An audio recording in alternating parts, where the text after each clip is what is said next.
Starting at this end, this connector goes to the switch on the side of the seat. The front end is labeled front. It needs to point towards the front of the seat. Moving down, we've got a 2-pin connector. This goes into the motor at the front of the seat rails.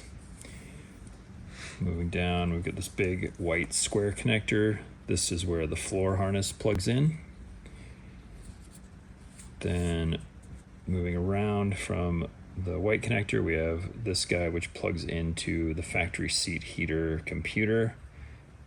Out of the other side of the factory seat heater computer is the other half of the harness. And then coming off of this, we've got a fuse and the blue connector, which will plug into the Klima harness. So should just need to mount the switch for the Klima and be good to go.